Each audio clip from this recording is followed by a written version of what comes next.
Na verdade, temos muitas perguntas mesmo. Eu Tem vou aí, fazer... eu vi que tem mais um. Quem mais falou aqui dos membros? Eu vi que até uma Rick tá aqui. Ela colocou: são tantas perguntas, mas Marcelo e Fael nos dando essa aula maravilhosa. Só quero ouvir. Até uma Rick também é nossa membro aqui do canal, tá sempre presente. Quero agradecer a tua presença, sempre marcando presença. A Débora Matos também, né, que fez aquela pergunta. Sim, a própria Thelma disse aqui no momento da nossa live o eu sou, e deixou vários brilhinhos. O pessoal, né, nesse momento que a gente estava falando do eu sou, perguntaram até se tinha correlações com, com a, com a teosofia, Com a grande se fraternidade era da grande branca, né? fraternidade branca. As pessoas perguntam muito isso porque a grande fraternidade branca, enquanto instituição nova, relativamente nova, adotou muito o eu sou em apelos, orações, né? Como forma de evocação dos mestres ascensionados. E como a gente já conversou aqui, o eu sou é de uma raiz muito mais antiga, né? É um mantra, é uma forma de conexão com o divino muito mais potente e antiga, mas realmente a teosofia fala sobre isso e a grande fraternidade branca. A grande fraternidade branca, saindo da instituição, ela na verdade tem raízes mesmo no Antigo Egito, né? Com os faraós, com os sacerdotes ali que cuidavam de preservar esse conhecimento oculto, né? E a Blavatsky acabou trazendo à tona essas figuras.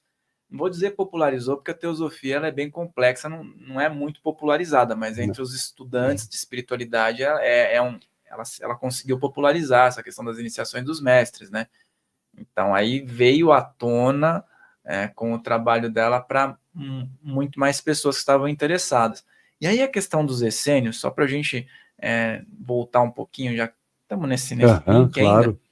Os essênios, hoje em dia, nós temos alguma referência ainda, porque em alguns registros dizem que os essênios foram excluídos, não existem mais essênios, mas em outros ainda dizem que existem remanescências e eles ainda mantêm ainda os ensinamentos e ainda tem grupos fechados que não se tem ainda registros, vamos dizer, pelo senso comum, né? Sim. Existem grupos fechados, e lógico que é mais difícil acessar, mas existem grupos abertos também, de essênios, neo-essênios, procurando cumprir o propósito daquele tempo. Às vezes, o problema é quando a filosofia é levada de modo muito radical. Por exemplo, tem uma passagem de um evangelho apócrifo em que Jesus ele condenava não só muitas condutas dos judeus, dos sacerdotes judeus, não dos judeus, mas dos sacerdotes do Sinédrio, mas ele chega a fazer uma crítica, uma condenação, digamos assim, de posturas radicais de essênios. Então, os essênios não eram perfeitos, né? Quando eu falo dos essênios aqui é porque havia uma comunidade em especial, que eram os nazaritas, que eram mais abertos, que tinham uma visão mais próxima do que a gente entende da visão de Jesus. Mas haviam essênios também radicais. Então, mas existem hoje, assim, essênios que ainda se intitulam dessa forma, são chamados, é o neo-essenismo, né, chamado hoje em dia. E, realmente, como você falou, existem aqueles que seguem o essenismo original ocultamente, porque, na verdade, aí esses acredito que levem com maior profundidade os ensinamentos ocultos, né? Eu estou me remetendo aqui a alguns textos, né? Que eu acho que é legal o pessoal saber um pouco das fontes também, mas tem uma conversa, por exemplo, no Evangelho de Judas, que é um evangelho que tem uma das conversas mais esotéricas, mais profundas sobre a espiritualidade e o mundo astral, é uma conversa dele com Judas. E Judas era um grande amigo dele. Era o cara mais culto do grupo. E é um cara que tinha muito interesse em entender as outras esferas, as outras dimensões. E tem um trecho do Evangelho de Judas que é difícil reproduzir, de tão complexo que é. Jesus falando ali para ele sobre como é o mundo astral. Cara, a evidência dele tá boa, porque ele tá captando as perguntas que eu vou fazer antes Ah, de eu é? fazer. Olha E só. perguntas do chat também. Vocês dois estavam Pois é, para ver perguntando que aqui. para ver que não tem roteiro, né? Não temos roteiro. Né, E que eu- perguntaram. Muito bom, eu falar Perguntaram, sobre Marcelo. Judas agora. É mesmo? Perguntaram se Pois ele é, realmente estamos em traiu. sintonia aqui, Farrell. Não é não? Sim. Essa relação de Jesus com Judas, ela é muito demonizada, né? Na figura de Judas, é claro. E em contrapartida, existe um significado também, né?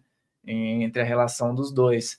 E até hoje, as pessoas malham o Judas, né? Chamam pessoas que cometeram atos que não são legais de Judas. E dentro da espiritualidade esquecem também que, por mais que qualquer ser humano tenha cometido erros, também existe um processo evolutivo, e também a figura de Judas me parece que também foi providencial em algum momento dentro da história de Jesus, mesmo na questão da entrega, vamos dizer assim, né? O que aconteceu? Então vamos lá, vamos reler essa história, né? Vamos fazer uma releitura aqui, né? Judas não foi um traidor. Ele comete até um erro, mas ele comete com ele mesmo, eu vou explicar. Mas ele não foi um traidor para com Jesus. Ele era um dos apóstolos ali que melhor compreendiam a missão de Jesus. Como eu falei, acho que é talvez o cara com quem Jesus mais tenha conversado, porque ele era muito culto, ele tinha interesses mais profundos. Então, Judas, na realidade, ele é colocado como um traidor, né, pela visão religiosa. Por quê? O que acontece com Judas, né?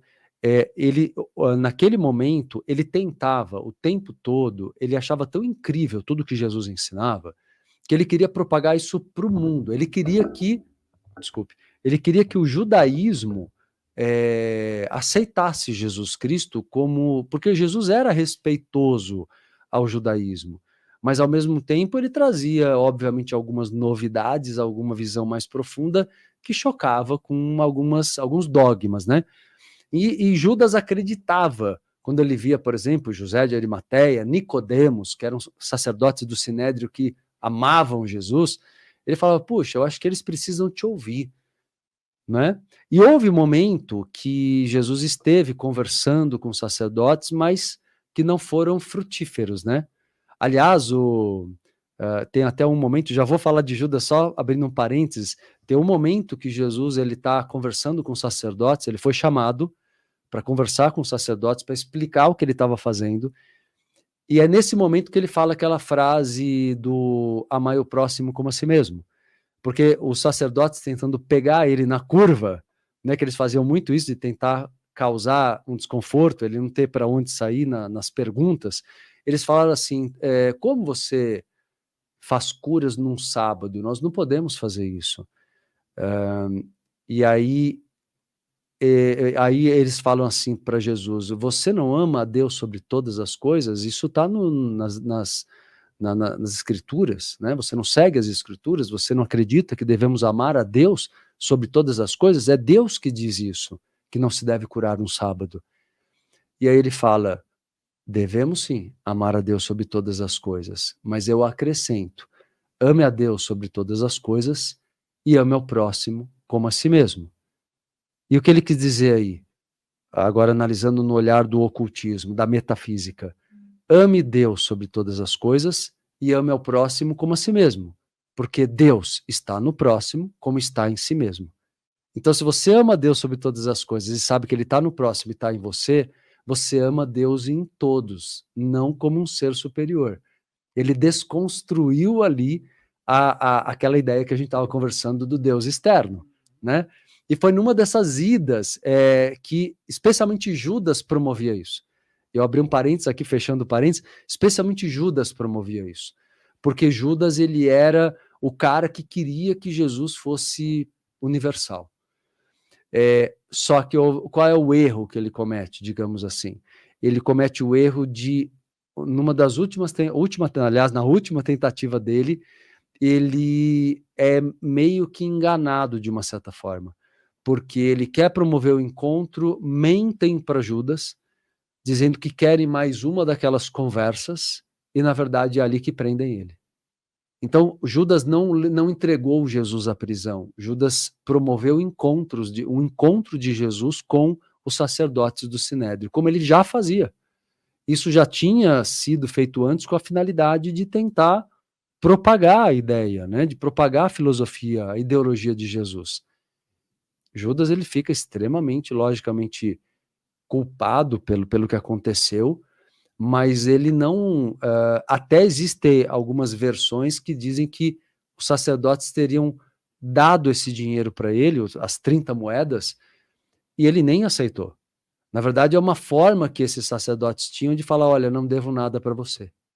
Mas não porque ele cobrou algum dinheiro ou porque ele quisesse entregar a Jesus, entende? A maldade não estava nele. Não estava nele. E óbvio que não, né? Jesus escolheria 12 apóstolos, escolher um traidor no meio dos 12, não teria lógica isso. Agora, ele escolheu 12 seres humanos. Ele escolheu 12 pessoas e haviam falhas ali. Agora, a responsabilidade não é dele. Jesus é muito lúcido, era plenamente lúcido. Se Jesus não quisesse, ele impediria. Aí que está toda a engrenagem que tem que ser recompreendida, reorientada. Por quê?